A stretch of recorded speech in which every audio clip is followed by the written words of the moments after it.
What's up, y'all? Welcome back to Kamikaze MMA. Coming back from another video from New Orleans, Louisiana. You know what I'm saying? We just got big W tonight.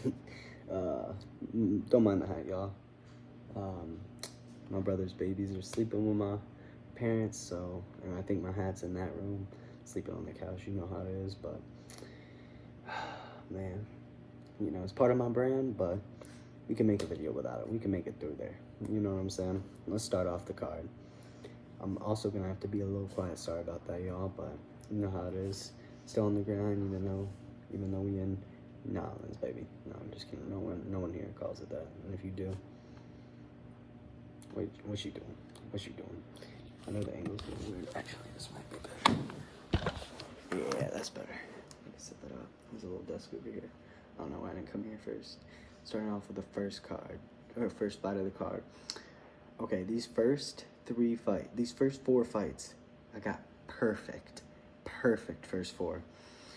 JJ Aldridge, Veronica Hardy, decision. Just like I said, JJ Aldridge, one chance was to TKO Veronica Hardy. She could not do that, therefore Veronica Hardy won. The commentary was glazing some people this fight card, and it was unnecessarily weird. Veronica Hardy had basically no resistance this entire fight. Just terrible. Terrible to say that this fight was close. It wasn't like a blowout. It wasn't domination, but it wasn't really a close fight. I mean, she just won. She just won. Moving up, Charles Johnson and Jake Hadley.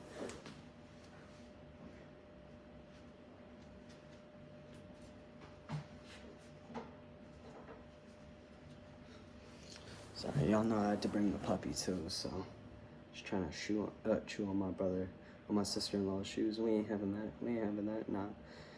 We got Charles Johnson, Jake Hadley, predicted perfectly. I thought they were gonna give it to Jake Hadley though. I'm gonna be real with you. Charles Johnson did not do a lot in this fight. He looked way worse than I thought he did. I thought he was gonna low-key dominate Jake Hadley, possibly finish him. I did predict a decision because Charles Johnson doesn't have that much finishing power, but it's Jake Hadley. Jake Hadley did a lot better than I was expecting. The next fight, Billy Ray Golf, Trey Waters, absolute war. Probably fight of the night. Both guys did amazing. You could also give fight of the night to Diego Ferreira versus Mateus Ronbecki, however Lucas Tracy and the commentators say it. Bro, just pronounce it Rebecca, bro. You're not that cool. Your name's Rebecca, okay? We get it. It's not a cool last name, but it is what it is. Okay, whatever.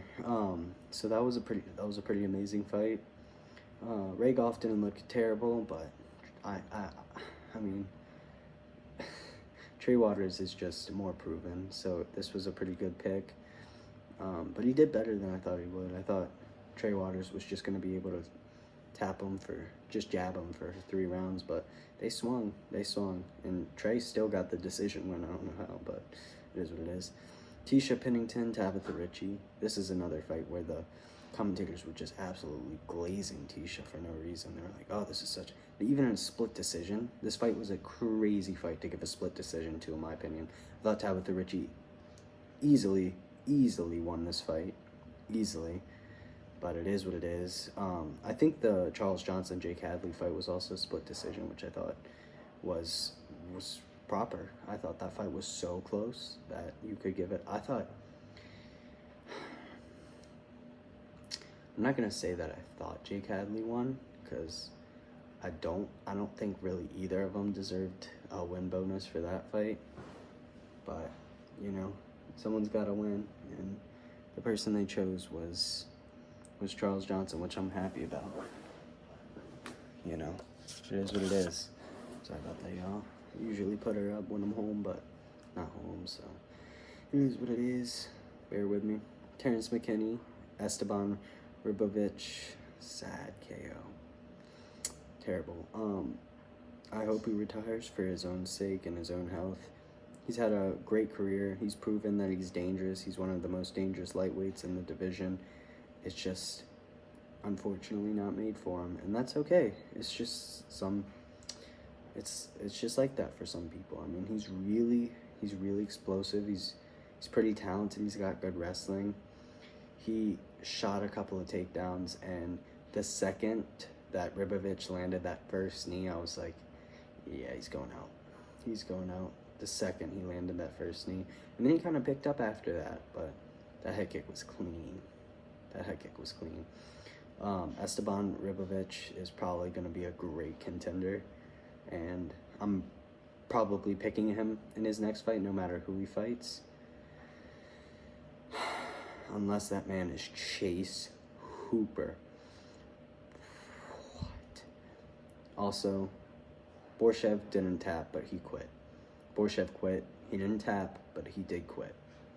I don't think they should have called that fight off. I think they should have given him a little bit more time. I get why, though. He had 0 success in this fight. 0. Chase Hooper is now, what, 20... Whoops. He's now 24. He's 24 years old. Chase Hooper is probably a future champion and lightweight. He could probably even be a triple champ if he goes down to feather. If he gets feather, light, and welter, he's got the frame for it. He's young enough to do it. I couldn't see him getting the middleweight fight. Anyways, moving up to the main card. Alonzo Menenfield versus Carlos Ulberg. 12-second fight. Not much to say. Alonzo ran at him and got punched.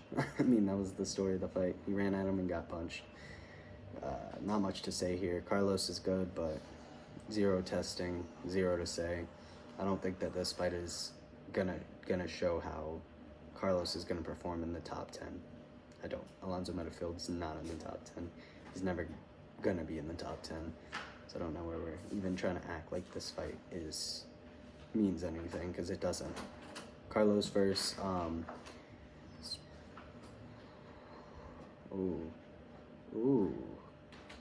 we could do Carlos versus Anthony Smith. If they're not gonna make Alex versus Anthony Smith, make Carlos versus Anthony Smith. Oh my gosh, I don't know why I started there. Waldor Cortez Acosta.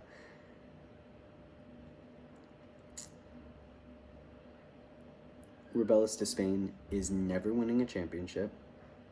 He's never getting into the top 15. His career's over. His career is over. I'm writing him off. I don't care. I know it's one fight. Where has Cortez Acosta, I don't even know his name. Where has he shown that he has wrestling? He beat up an old man, Andrei Arlovsky, and I'm pretty sure it was a decision. Let me make sure. He went to decision on Arlovsky. Just, I'm the best in the world. His chin is amazing, though. His chin is crazy. Waldo Cortez Acosta, his chin is crazy. Genuinely crazy. Rubelis de Spain, never making top 15, never making top 10. Waldo Cortez Acosta might make top 15. Maybe break into number 11, number 9, maybe, but probably not. A lot of people I feel like got fraud checked this card. A lot of people got fraud checked. Alex Caceres, Sean Woodson. Sean Woodson looked terrible comparatively. I thought he was going to go out there and dismantle Alex Caceres, which he didn't do the worst that he could have. Like, he could have gotten KO'd, he could have lost the fight, but it was a close fight. And the numbers are totally in favor of Sean Woodson, which I get, but it was a crazy fight. Crazy close. Alex Caceres was landing damaging shots. I thought Sean Woodson was going to finish him in the first round because Alex Caceres didn't look like he knew where he was for most of this fight. But it is what it is. Sean Woodson gets the nod in his hometown. If this was somewhere else, Alex Caceres most likely would have gotten the nod. And I'm not saying that he really won that fight, but I'm just saying if it was anywhere else, just because he's a big star, you know.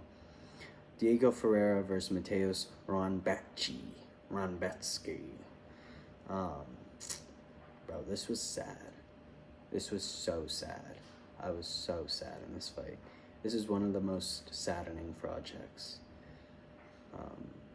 It was sad, bro.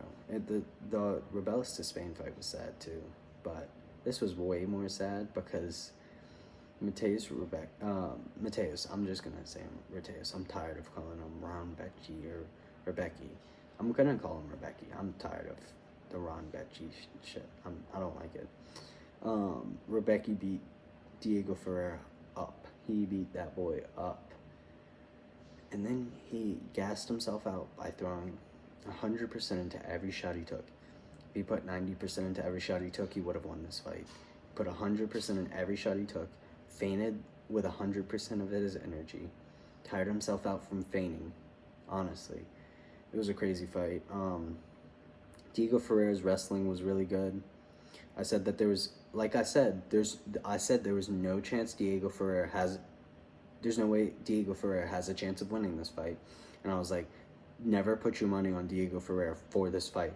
And then I was like, actually, every time I say that, the person wins. So I should have put my house on Diego Ferreira. I didn't. He beats Mateus Rebecki by KO with 9 seconds to go. It could have gone to Rebecki if he waited 10 seconds. It could have. I don't think it would have, but it could have. Now back to the 12-second fight. Carlos Ulberg won. We already went over that. I'm sorry, it was a little out of order, but it is what it is. It was an entertaining fight card. I'm just super exhausted right now, and I gotta wear this instead of my Cuban's hat. Maybe it'll get me more clicks, who knows. Joaquin Buckley, Nursultan Ruziboyev.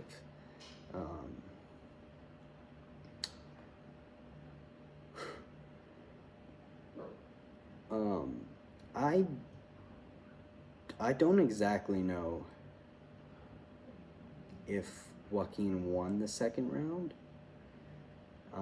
Maybe I have to rewatch it because I was a little distracted during the second round. The first round was definitely Ruziboyev's, in my opinion. The third round was 100% Buckley's, maybe even a 10-8 in the third. If it was a 5-round fight, the fourth round would have been a finish. 100%. 100% would have been a finish for Joaquin Buckley. Wish they would have done that. They didn't need the Derek Lewis and Nascimento fight to be 5 rounds, and they proved that. They needed the Joaquin Buckley versus Ruziboyev fight to be 5 rounds. Derek Lewis didn't want to fight 5 rounds. Joaquin Buckley did. Why didn't we do that? Why didn't we do that? People don't pay for these. I'm just curious, Dana. Why did you decide to put Derek Lewis in the main event? Now I get it. We got a knockout, and we could have gotten a 5-round decision. Don't think we would have. I really don't think we would have. Ruziboyev was gassed. He gasses, and obviously that hasn't been shown yet, but Guru called it perfectly, I guess. So whatever.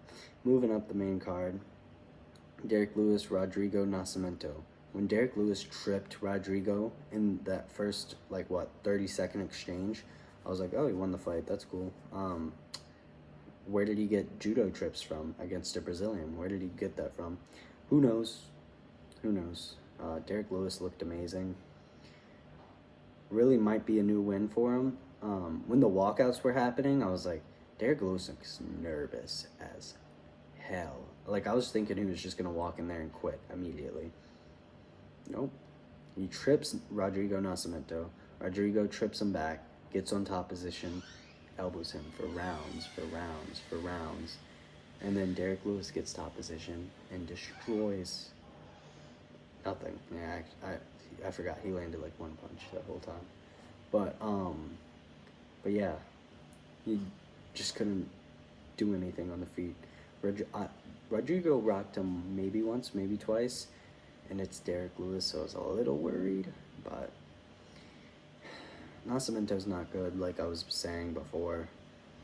He hasn't been proven. He beat Don Telmeus by decision. If you're a decision heavyweight, you're losing to a KO heavyweight. Unless you're Jailton Almeida. But Jailton Almeida's not even a decision heavyweight. He finishes people or he gets finished. He just decision Derek Lewis because it's hard to finish Derek Lewis, even though it's not. it's hard to finish Derek Lewis if he wants to fight, but if he doesn't, it's super duper easy. But whatever, it's gonna be a shorter video. It's only 15 minutes. I'm pretty exhausted. It was a good card, but it was just weird. It was a weird card. The first 4 fights I predicted perfectly. Then Terrence McKinney had to ruin the entire... I think I got almost every fight wrong besides that. Okay, now I got every fight besides 2. No, 3. Okay. Every fight's besides 3 wrong. This entire card. That's crazy. So, yeah. Y'all have a good night.